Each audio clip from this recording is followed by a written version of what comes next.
Assalamu alaikum rahmatullahi wa barakatuh, everybody. This is me, Preacher Moss, the host of the SOS and Shout Out Show.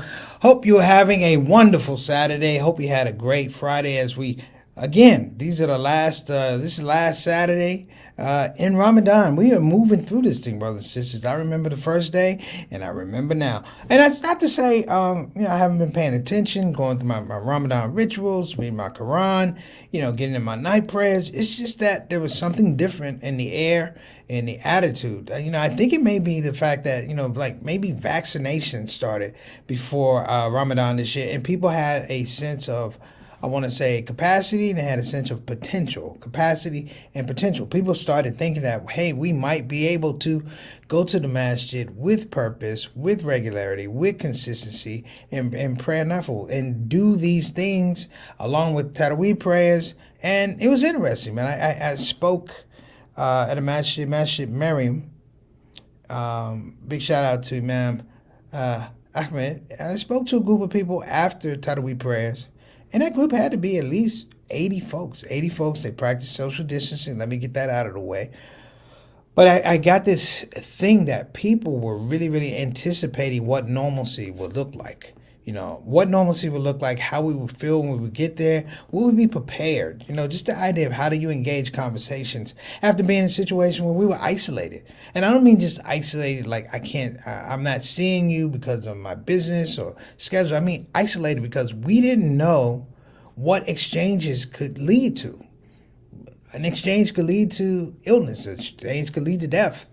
And we didn't know what it was. And for that period of COVID going back to last year, it's like we were frozen in many regards in a way that we haven't been frozen before. Now, before we get into this topic, brothers and sisters, let me welcome anybody who's coming to the show for the first time. We appreciate you, but I'm going to keep this thing brief. Listen, thank you for coming on the show. We appreciate you, but let me tell you how this thing works. We are the Shout Out Show. I'm the host, Preacher Moss, but the Shout Out Show is made of people, ideas, concepts, and a whole lot of community. And we hope that you understand when you come on the show, we want to offer that to you and we want you to take advantage of that. The people I'm going to announce after I finish talking with you, they're known as the Shout Out Show, the Shout Out family, the stars in the building with regularity, consistency. They have made the show what it is. Now, if you want to get in and enjoy yourself, don't be a wallflower. Don't sit in the back acting all shy. Jump into the comment section. Let us know who you are. Let us know what you're thinking. Your opinion counts. The only opinion that doesn't count is the one that we don't hear. All right, so that's it. If you don't mind, click the subscription button, click the notification button, click the like button. If you like it, we're trying to pump up our little numbers, but don't even worry about that. Come here and be a part of the community first. That's the main thing. Okay, second of all, got to shout out my people in the building. Stars in the building time. Who we got, Satana? We got Reed kicking it all the way from the nature's capital, Washington, D.C., hanging out with my mom, having a good time. Y'all are over here and talking a whole bunch of smack. Oh, and you chilling with my Aunt Maxine. You rolling with royalty, Sister Reed. You are rolling with royalty, getting a pedicure. Y'all better keep them socks on. some of y'all folks need masks for your feet. Some of y'all got COVID toes. All right. So enjoy yourself. See how you get all this information? Y'all ain't even watching the show. Y'all are getting your pedicure. God bless you. This is the second time you've actually come on the show with a pedicure situation, Ree. I'm keeping in mind, it's the second time. There was another woman you were with. But it's okay. You enjoy yourself. Who we got next? Wa alaikum assalam rahmatullahi wa barakatuh. Sister Salim, what's going on? I hope all is well with you. This is my teaching hero. This sister has been doing a job, I don't want to say a yeoman's job, I want to say a yo woman job of educating young minds. And I want to also throw out, I appreciate your comments when we were celebrating teachers this week. I really, really, really, really appreciate your comments. Mother said, tell them to get them feet done for Eid. That's it. You do not want to put out sandals. Look like you've been putting out feet in California forest fires. Brothers too. Some of you brothers, she's right. Get them feet done. Or let's keep them leather socks on. Because some of y'all, I'm afraid to pray behind you because I'm like, one brother's toenail was hooked up. I swear to goodness, it looked like a hazard sign. I was like, ooh, I need to move over here. All right. Corns and bunions. We're faithful. All right. Well, we got some people in. My main man, our Canadian ambassador to the Shout Out Show. Altaf Rashid, my main man. Why I like my salon off my tool by the katu. Altaf, you ready for Mother's Day? Is it more pressure on in terms of children for Mother's Day? Is it more pressure on the son to show out for mom or the daughter to show out for mom? I'm just throwing that question out there. You can answer it later, but I always felt like as a son, as a dude, as a man, you always got to show out a little bit harder for mom than the daughters, because the daughters, they got we're both female and we know each other, understand each other. Men, we just hard-headed. We would cause our mom so much pain and dysfunction in her life, but she loves us anyway. Altaf, good to see you on the show. Who we got next? Wa alaikum assalam wa rahmatullahi wa barakatuh, little brothers. How do you feel, my friend? How you feel, beloved? You are at the end. By this time, a Wednesday night, you would have completed an entire fast. And I got you a gift. I'm going to figure out how to send it to you. I'll work it out. But I have a gift for you because I'm very, very proud of you, man. So hang in there. And can you get mom on the show? I want to make sure she gets a link for the shout-out show. Because your mom is my mom. You know how we get down. What's a shout-out show with Miss Maisie? Or Miss Mamie? You know what I'm talking about. And I want to make sure that Yolanda gets on the show too. So tell Landy that we have a show I want her to be a part of. All right, little brother. Keeping your toes pretty. I ain't keeping my toes pretty. I'm just keeping my socks on. Equally show out. Oh, so you think that we all try to show out. Put some Vaseline inside those leather socks. All right, Sister Celine, you taking shots now. You can't take no more shots. You cannot take any more shots. But I saw one brother's feet. It looked like a bottle of Lost Hope.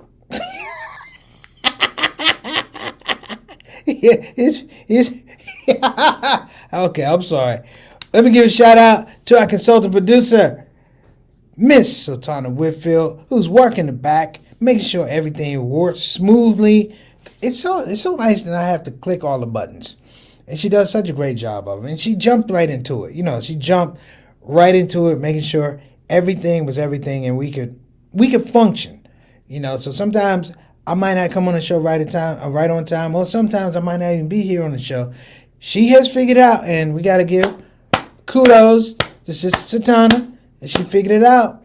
She sets up the studio, and it makes me feel like a star. I just show up. If I had like a fake cigarette, I'd be like, okay, I'm ready to go. However, I can't do that because who wants a fake cigarette? Now, let us get to the show. Whoever gave her the worst labor and was the testing shot, that's who owes her the best. All right, okay, I got it. I guess that would be me because I'm my only child. So I always got to show out. I'm in competition with myself. But shout out to all the moms out there, all the mothers, all the grandmothers, all the aunties. The whole idea of womanhood should be celebrated today. And I'm going to celebrate it. I'm going to say hoops. I'm going to say thank you. And tomorrow's show, brothers and sisters, it's the Mother's Day show. When we have Mother's Day, it's an infamously funny show. I might even bring back clips from the old show. But when we do Mother's Day, we do Mother's Day big here on the Shout Out Show. And I hope you're here to attend. So I hope all of you get to watch the show. So, my man Altaf, make sure your mom is watching the show. We got to get her a link. JT, mom need to watch the show. My dear sister Celine, get Miss Miriam to watch the show. Sultana, get your mom to watch the show. Reed, you going to watch the show. Aunt Maxine, you going to watch the show. We're going to have a show. We're going to show out tomorrow. And Miss Eleanor, make sure you watch the show. Okay. Let's get down to business. We are 110 days into the Joe Biden administration. I decided not to make it about Joe Biden.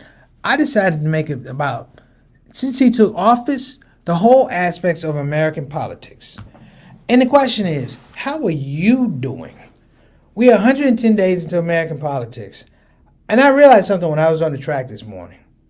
This may sound foul or whatever, but white leadership in America has become impotent. Let me say that. White leadership in America has become impotent. We talk about the reduced birth rates. People thought with COVID they were going to be increased birth rates. No, they're low. Impotency in white leadership has produced a situation where we can't birth any new ideas, and we've relegated ourselves, brothers and sisters, to rehashing old ideas. It should be no surprise that there's now a new assault on the voting rights of minorities. There's always been an assault on voting rights, brothers and sisters. It's called slavery. It's called poll tax. It's called all these things. This shouldn't be 1865. Blacks are free, right? That's 13th Amendment. You know why they couldn't get the vote right away? Because of the 14th Amendment, which is the fact that they had to be recognized as citizens. We have been fighting to be recognized as citizens from then to now. To the airing of the broadcast, to the broadcast of the ShOUT show, we're still going through the same situation. We watch one of our presidents, the only black president, get questioned by a man that looks like a mandarin orange talking about your citizenship. People, we have whole referendums and platforms about citizenship. And here we are, in some regards, looking at people. And we have become, in some regards, and I'm going to say this is a conversation I had with Satana earlier. We have somehow grown into the stewardship of failed white leadership here in the United States. Failed white leadership. And failed white leadership doesn't fall on white people like you would think. It falls on black people, Latino people, the poor, the oppressed. And it's been going on for so long that it seems normal now. It seems normal now. I remember yelling and screaming to high heavens about the murder of Ahmaud Arbery. He still hasn't gotten a case. He still hasn't gotten a verdict. And this was before George Floyd. They still haven't gotten a verdict on these murderers. George Floyd, that trial, I think because of the sensationalism of it, it came quickly, brothers and sisters. It normally doesn't work like that. They still have 3 more guys. They have 4 more people to try, including Derek Chauvin, along with the other officers, for other types of civil rights violations. But here's my point. We've been stuck with a leadership that doesn't work. For a while, we were stuck with it because we were the minority. We were a disempowered population, a disempowered community. We didn't have laws that allow us to argue points, question judgment. We didn't even own. I'm from Washington, D.C., right? You have a whole culture, history of black people that pay taxes. They pay federal taxes. They pay the property taxes. They have no representation in the state of Washington. I'm jumping ahead, but in the city of Washington, D.C., they just introduced something in the House that passed, I believe, for statehood. Because people have politically disenfranchised the Washington, D.C. area forever. And they call it the nation's capital. Here's my other thing that I want to make sure I don't lose my train of thought on. We're 110 days into American politics. This 110 days, brothers and sisters, is largely undoing a lot of things that were done before. Let me say it again. You are undoing a lot of things you did before. It's like when you diet. Say your normal diet weight was 200 pounds. You went up to 210 pounds. You lost weight. You got back down to 200 pounds. I lost weight. No, you didn't lose weight. You just got back to average. You went back down to average. To do something different means you have to move off your average. To move off your average means you have to lose a couple pounds. You have to get below 200. I don't know if we're there yet, brothers and sisters. I feel some kind of way because politicians move in ways that allow them to maintain power. Let me say that again. Politicians move in a way that allows them to maintain power. We are void of the heroes like the Dick Gregory's, void of the heroes like the Muhammad Ali's, who went against the grain and understood I could lose it all. I could lose it all, but they felt that they could lose it all for a higher principle. And I have to say, we're not, in some regards, holding them to a higher principle because, in some regards, you have people who drown out the whole idea of a higher principle. The reason failed white leadership and impotent white leadership lasts is because they look at the people who okay it.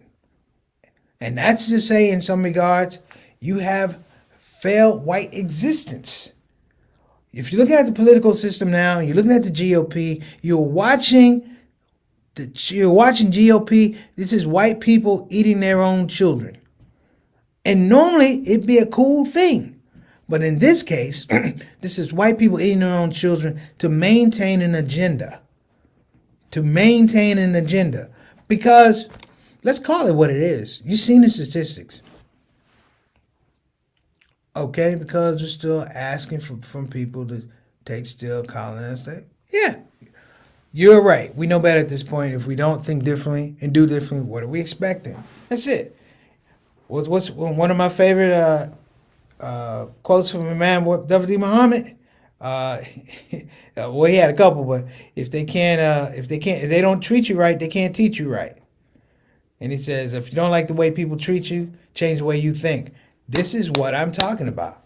People get the leadership they deserve. Prophet Muhammad, sallallahu alaihi wasallam. This is true. People get the leadership they deserve. And I'm gonna hold my feet to the fire in our community. Where's the buck up? Where have we gone and laid down in front of the White House and said, in the name of Islamic, theological, and prophetic tradition, this can't continue anymore? I find Muslims who I respect and love caught up in conversations talking about things that they normally don't talk about. 10 years ago, they weren't talking about trans. 10 years ago, they weren't talking about gay marriage. Now they find themselves, because they've been quiet for so long, you now have to respond, and you can't respond as a part of something that comes out of your own agency. You can't say, you know what, I don't agree with that, and let it just be a disagreement, as opposed to now, I don't agree with that. Now, you're questioning my character.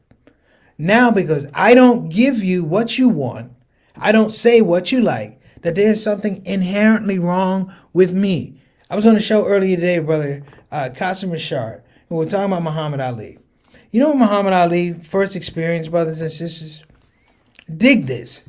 He's one of our first black luminaries in a long line of them. But he was the first national, international, prominent one that experienced cancel culture. He experienced cancel culture. Cancel culture from white America, cancel culture from parts of black America who didn't agree with Islam, didn't understand about Islam, and didn't make a way to learn or develop understanding about this religious practice. Not even Orthodox Islam. And I'm saying Sunni Muslims did not necessarily support Muhammad Ali, even though he had a foundation in many regards that reflected the Quran. In the 50s and 60s, you didn't have Hadith. I'm sorry, the NOI was not trying to develop Hafiz of Quran. They were trying to address what they saw as community need, community protection, and community economy. Why are we not doing that now? You know why we're not doing it now? Because we got lazy, we got fat, and we got sleepy. And we fell asleep for a bunch of years, and we get mad, we wake up, like, Rip Van Winkle, we wake up, like Muslims, Rip Van Winkle, and wonder why the world has moved on without us. Because that's what it's supposed to do. The religion tells you. You know, I refer to the whole idea of Sir Kaf, being in a cave. When Allah puts you in a cave, it's for a reason. When you put yourself in a cave, guess what? It's for a reason, but it's not for that particular reason. And when you come out, brothers and sisters, things are supposed to have changed. The dynamics are supposed to have moved. The goalposts are supposed to have moved. And you have to be willing and honest and courageous to say, yes, I witnessed it, and I have to deal with my new realities.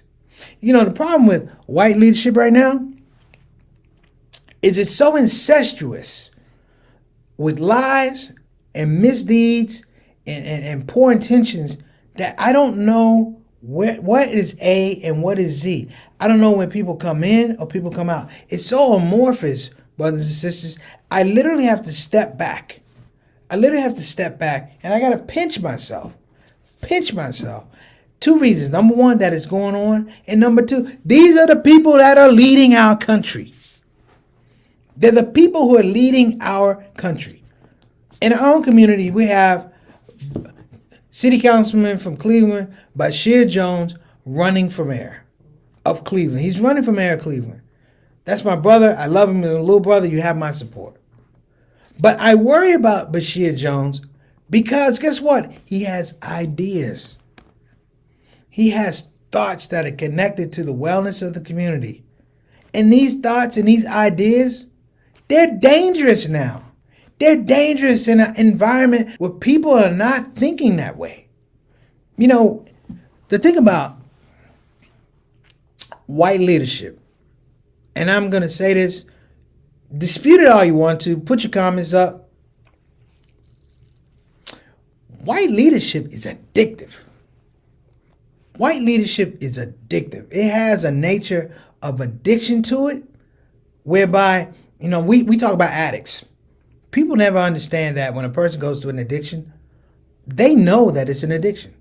They understand the habits. What it happens is they become part and parcel of an environment, and they put their okay on that environment. White leadership is the same way now. So it doesn't work for anybody but white people in this space.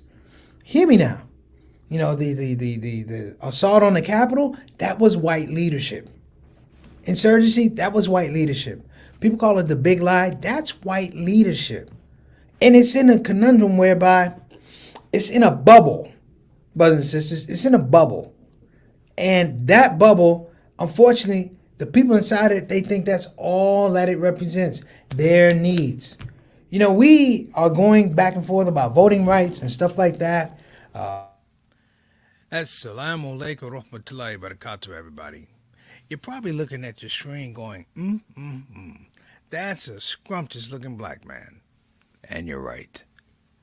My name's Preacher Mars, comedian extraordinaire. Now, brothers and sisters, you're probably saying, what looks better than that black man right there? I'll tell you.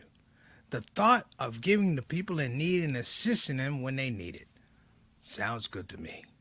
With that, I introduce the Launch Good Ramadan Challenge. Again, that's the Launch Good Ramadan Challenge, which I'll be highlighting on my show, the ShOUT Show, the last 10 days of Ramadan. Now, brothers and sisters, don't miss out. I'm going to tell you why. I am a good-looking black man, yes. I'm a comedian extraordinaire, yes. But the Ramadan Launch Good campaign is a dope project. And I tell you, if you join, you might actually be as dope as me. Now, some of you going, Preacher Mars, I've heard people talk about the Launch Good Ramadan Challenge. What makes your message so different? I'll tell you why. I have a fireplace. Flame on. Flame on.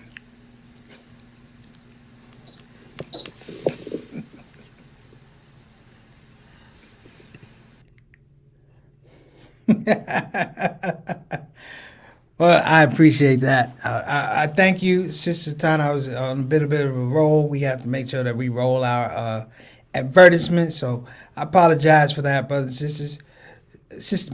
My dear sister Salim you're on the roll. As a matter of fact, we got mock acceptance. This is true, but we overcame financially. You know, I like the King Henry VIII reference.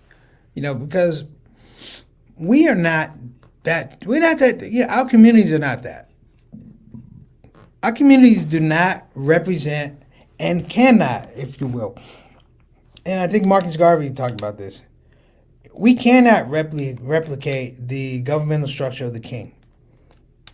You go to Africa and you look at some of the ideas of the monarchies, kingdoms, things like that, and they can't maintain. They haven't been sustainable. And here in the United States, I've talked about this enough times. You know, you can't have government that works for some and doesn't work for others. You can't have government that can change the rule for a few and affects the many. I said, let's rewrite the damn Constitution. I remember that show, and I mean that show. Let's rewrite the damn Constitution, because the thing that restricts us is that we're not part and parcel, part of a process that examines constitutional law. If the big part of the funnel is here, we're at the small part of the funnel. The laws are down here, and when we get it, the laws are so restrictive that we can't add our own interpretation. We can't. We perceptively are not able to look at the law. I remember the Patriot Act. You guys remember the Patriot Act that got passed some years ago? Here's the thing about the Patriot Act, brothers and sisters. That thing was 500 some pages long, and it got passed just like that. And people relied on the emotion of being attacked and things like that, valid emotions. But doesn't mean that you suspend your own logic and your own reason.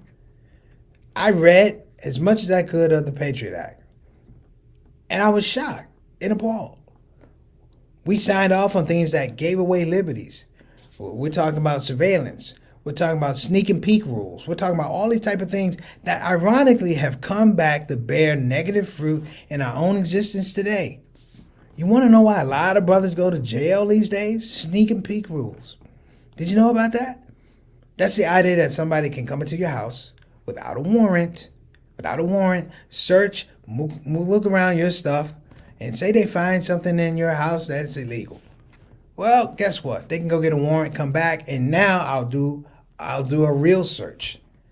And the idea that we've been tagged, we've been identified, we've been filed in certain ways pretty much guarantees that a lot of our mobility is going to be restricted. So I'm not a pessimist, but I'm not a fool. I love this quote from my sister. She said, fear is a commodity. Yes. Fear is a commodity. Here's why it's a commodity: because it's meant to be traded. When I say mean to be traded for what? Trade it for your liberties. Trade it for your intellect. Trade it for your religion. Trade it for your community. It's trade it. Many of us have a bad, they have a bad perception or bad impression of shaitan. A lot of people have a bad impression of shaitan. But here's the deal. I'm a pragmatist. Shaitan does what shaitan does because he's allowed to.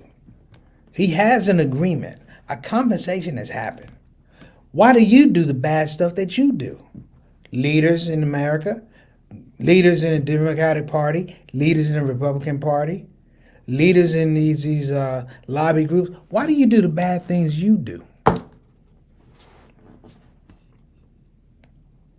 I think we put this one up already. I'm not sure. Did we put that comment up for my mom? There you go.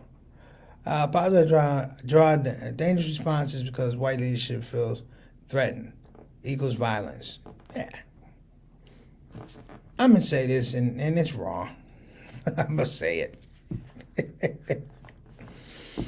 In politics, there are no creative white leaders. In society, there's even less creative white people. You know why? Because culture was given to them in a way whereby they could just take it.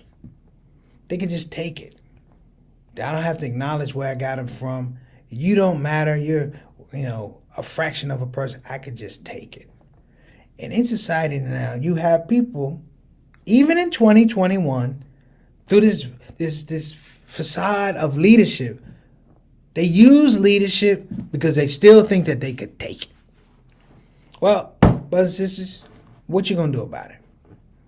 We're 110 days into American politics under Joe Biden.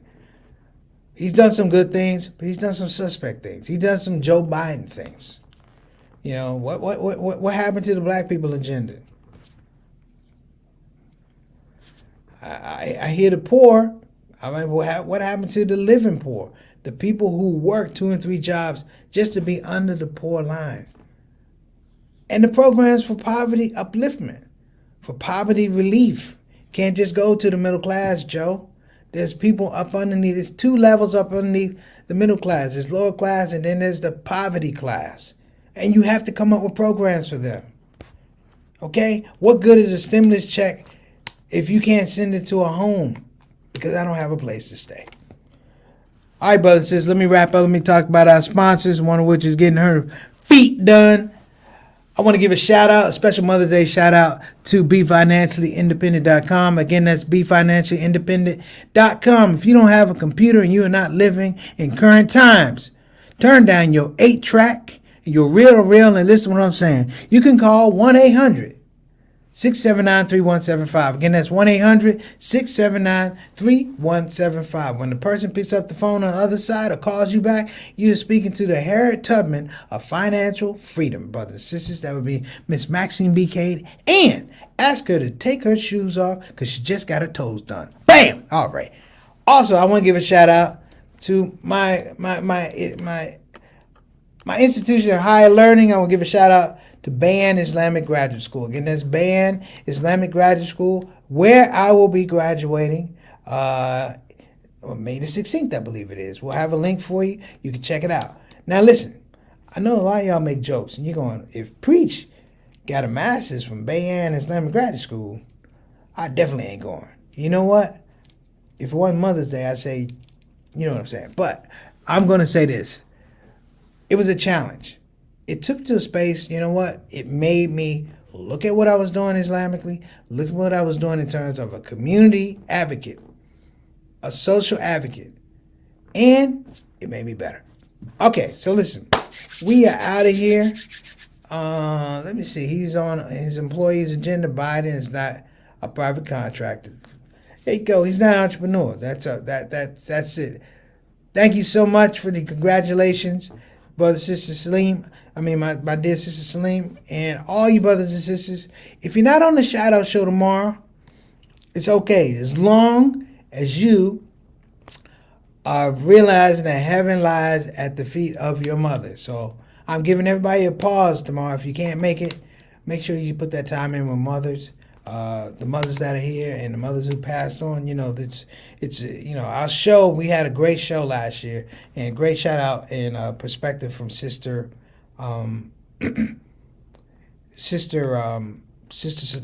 said, the interesting thing about our shout out show Mother's Day was we didn't believe COVID was going to turn into what it was going to turn into.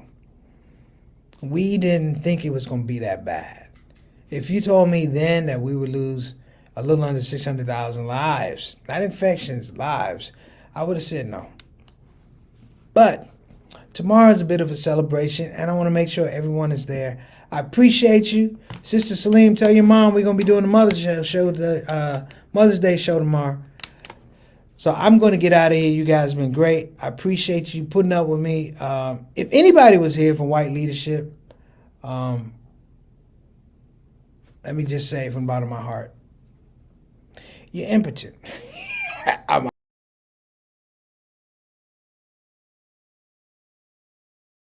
Hey everybody, this is your brother Preacher Moss. Listen, I hope that you enjoyed your Shout Out Show experience. We'll be back with the next show, the next Shout Out Show. A simple ask before you go, please help your brother out. Click that subscribe button, click that notify button, and I'll see you again on this side of the microphone. You probably wonder what that smell is. That's me. I smell good. And the reason I smell good is because I use oils from Tarif Attar. So I'm not saying you can't smell good. I'm not even saying you stink. I'm saying you have the opportunity to smell exquisite. Check out TarifAttar.com for some of the best oils and scents in town.